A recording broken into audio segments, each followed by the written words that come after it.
Okay, guys, what are we doing today? Well, we're on the GS. It's warm. It's almost it's 80 degrees. It's going up to 90, but we're riding the GS because we haven't ridden the GS in a while. And my buddy wants to ride with his Africa Twin, and I want to jump on the GS, and I want to talk about exhaust. And yeah, which exhaust am I going with? I like the muffler, so I'm keeping the slip-on. Took the baffle out of that, and I'm getting rid of this big old bread box underneath. And let's talk about what exhaust, and I should be in this week. I already ordered it, but I mean, which would you guys go with? And I'm just going to run down what I think is a good exhaust for these, and without spending a ton of money. You know, I know the bike is expensive, but let's get on the bike. I got to go meet my buddy. And start this baby up. Like I said, I haven't ridden it. Jeez. Has to be 3 weeks, maybe a month, because I've been racing, taking the other bikes out. And yeah, so it's good to be back on it. And it's warm, and it is my, like I talked on my last video, this is my warm weather bike. Yeah, this is definitely it. I don't get the heat from the engine like I do on the other bikes, and this is the absolutely primo bike for warm weather. As far as I'm concerned, I can lower the screen. Now I have the screen up. Let me put the screen down a little bit. Pick up a little wind noise, but I'm not going to be on that fast. So I get a little bit more air in it. Got my showy helmet on to get more air into the helmet, because that's why I can keep the visor open, but the drop-down shield down, you know, because it's tinted. And then I get air in there. This is kind of the setup I like, especially when it's warm out. Anyway, exhaust. Guys, there's a lot of an exhaust out there. You know, Akaprovich seems like the go-to exhaust. It's titanium. I'm almost positive. Yeah, I think it's titanium. And just for the pipe, the down pipe into the muffler is $2,000. To me, that's absolutely ridiculous. And, you know, I've been racing a long time and I've tried different headers throughout my whole lifetime. Yes, titanium is a little bit lighter, but you're not getting any better exhaust. No scavenging is not going to be better scavenging exhaust. You're not going to get better performance. You're just going to be a little bit lighter than a stainless steel system. Like on this system, you might be, I don't know, 1.5 pounds, maybe 2 pounds lighter than a stainless system. But you're looking at $2,000. And then if you have a GS and you don't have like the aftermarket Akaprovich like I have, and you want to go with a complete system, you're going to be looking at $3,000. And I know these bikes are expensive, but to me that's an absolute, I don't know, that's an absolute waste of money. Just an absolute waste when you're going to get the same performance. Maybe if you just want that titanium look, that's fine, but you're going to get the same performance with a stainless steel system. So then there's Zards, $1,000. I don't know what it is for shipping. Arrow, $1,000. These are just the downpipes, you know, the header. I think there's a couple other companies, but the company I'm dealing with is Black Widow, and I've had their products before, and I've been waiting for them to release the 1300. They've had the 1250, very reasonable price, and well, I ordered the Black Widow downpipe.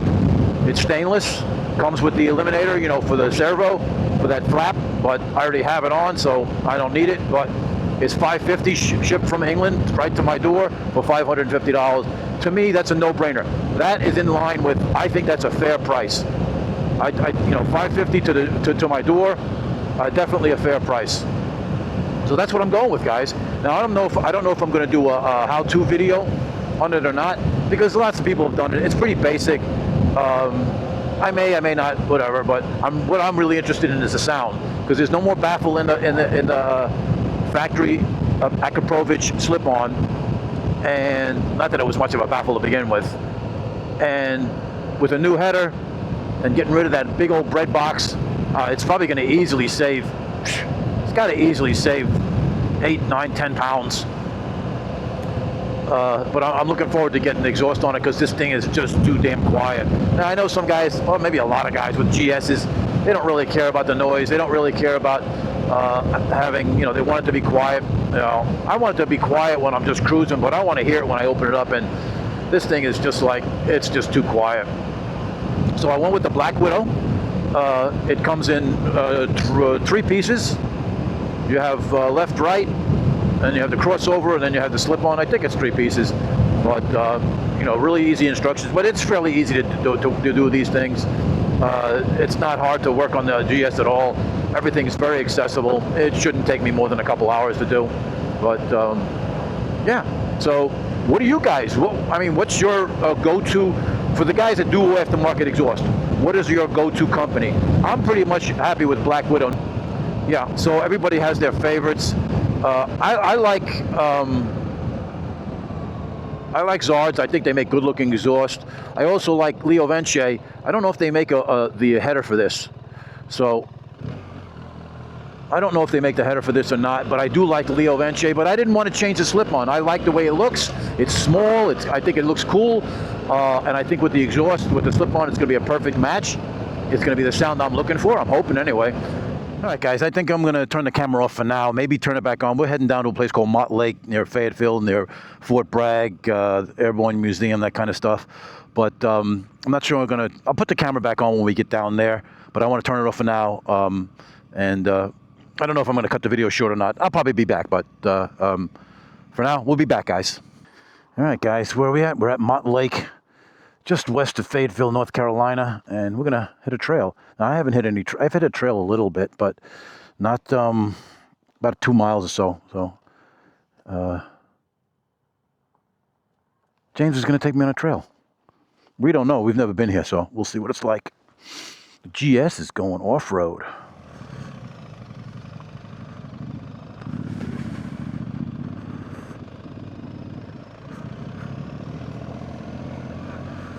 So yeah, this is not, yeah, it's just, it's not too bad.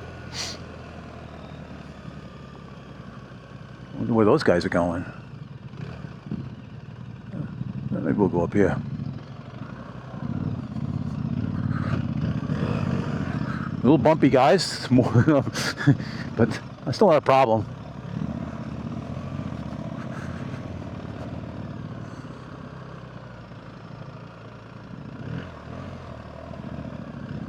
I would say it's a mix of a kind of soft sand and hard dirt pack with ruts and stuff. I'm just going to watch James. He's the off-road specialist, not me. Just follow him.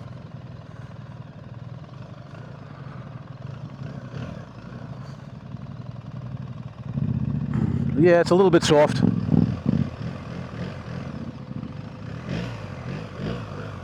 Sliding around a little bit. It's softy sand, but we'll see what he says.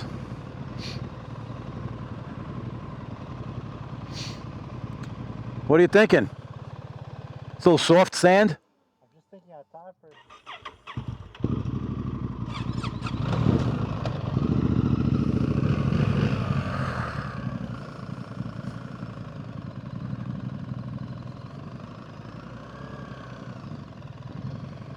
it. Interesting.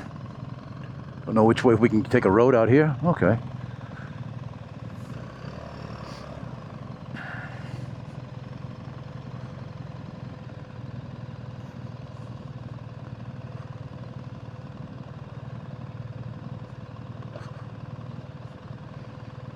Well, this brings us right down to the lake. It's pretty steep going down here, but I'm okay so far. That looks very steep down there, but we'll see. It's up to James. I'm not, I don't know about that. Let's just shut this off. In gear so it don't roll forward. Looks pretty steep there, no? I don't know if I got the talent for that. You do. Oh, fuck, I can't do that. There's no fucking way I can do that. Yeah. Fucking. Now, it's not like terrible. Any competent freaking off-roader can do this, even with a GS, but not me. Because he would probably go this way, then come back in.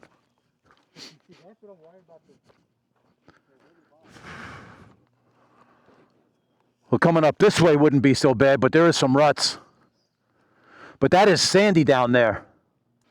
Yeah. It's kind of interesting. What's that? I think we can make it down there. I don't know, man. I'm not comfortable over there because if I go off, I'm going that way.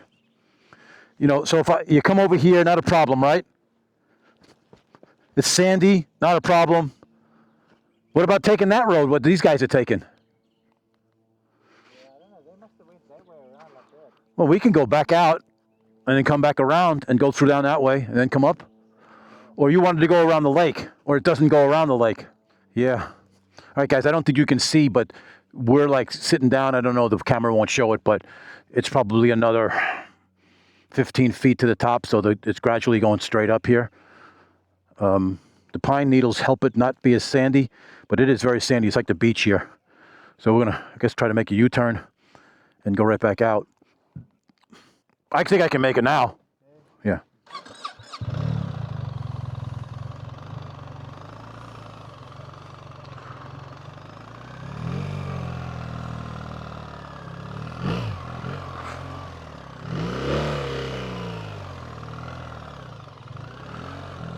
It's pretty steep, guys, but you know, this is my now James he's really good at this. I'm really at just a tenderfoot here. Well, it wasn't too bad. Just trying to get the angle. Like, guys, this is not my cup of tea. Now, if I'm on a dirt bike, I'm probably not as worried because, you know, 250-pound dirt bike. If it falls, no big deal. I just don't want to drop this thing. So let's just keep an eye on him, make sure he's good. I guess when these guys say it's a heavy bike, I guess I don't really feel the heavy weight in this when I'm on road, but when you're in the off-road, I guess it's weighty.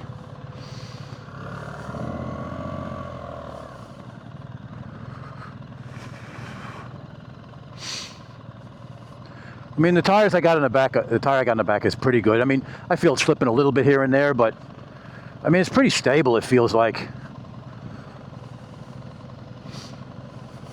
I know guys were going real slow. Probably not an exciting video, but I thought I would yeah,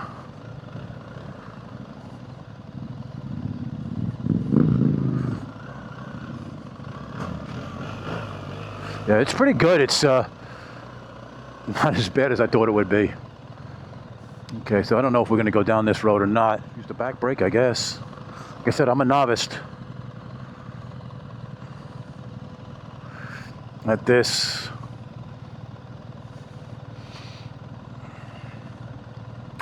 So it's pretty much I don't know, about a 4% grade right now, maybe a 5% grade. I just watch what he does and I just do the same. Gotta use the back brake, not the front brake. Yeah, it's a little ruddy.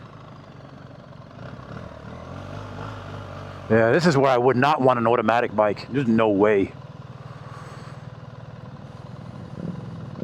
I know he was gonna hit the gas a little bit. Yeah, it's really, to my left, that's really soft.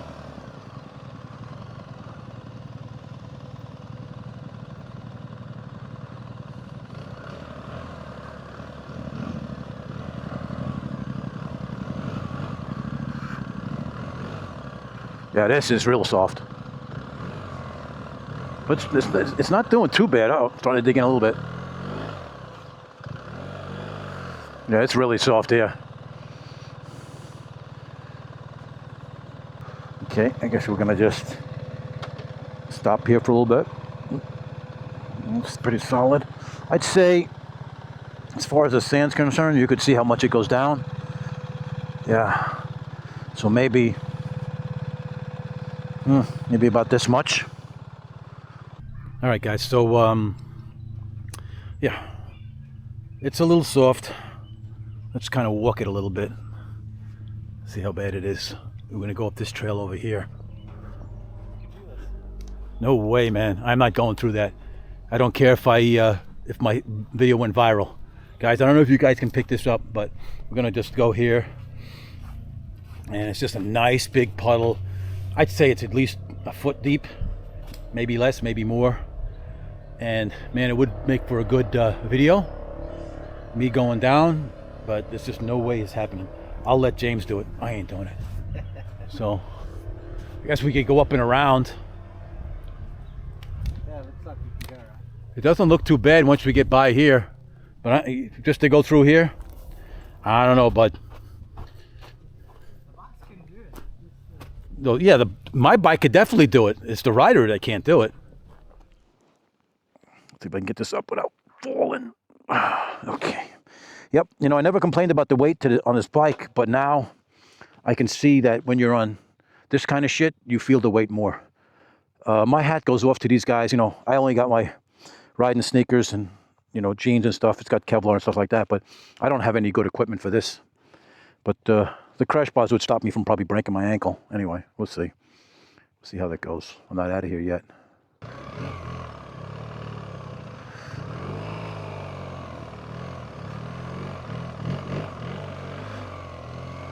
Yeah, that was pretty soft over there, but she didn't get stuck. It's just that I don't have, like I said, I don't have the skill for this. I know he's gonna get on it. So it's not, like I said, it's not too bad here, guys. On this road, it's kind of packed down because cars come through here. But back there was a little bit dicey. So he's shooting over. Wonder why. He's way ahead of me. Like I said, I don't have the skill for this, guys, at all. But it's fun. I mean, I'm not freaking out or anything like that. I just hate to damage the bike. You know, it's not getting really dirty or anything. Okay, it's a little crazy up there. Okay, we have a little. Oh, he's going up that way. I don't know if I'm going to go up that way. Oh, he's doing some crazy stuff. I think I'm going straight down. Okay, I don't know. Oh yeah, it's too steep.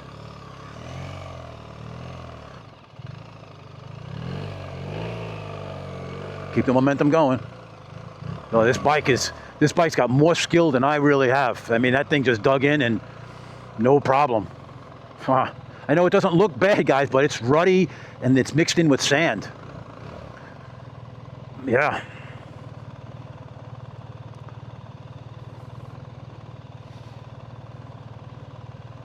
I don't know how. I tell you, my hat goes off to these off-roaders that can do this stuff. Especially with the whoa. It's sliding. Hit the brakes, hit the back brakes. It's sliding like crazy. But the bike is handling it pretty good. Don't hit that front brake, Kenny. Yeah, all right, we're back on kind of pretty good, solid ground here. That was pretty interesting, guys. I know, probably boring to you guys, but man, this road is really sketchy. Like I said, you get hard packed and then you get to the sandy stuff. Now you got some gravel, which is nice, and so you can feel some hard packed in here.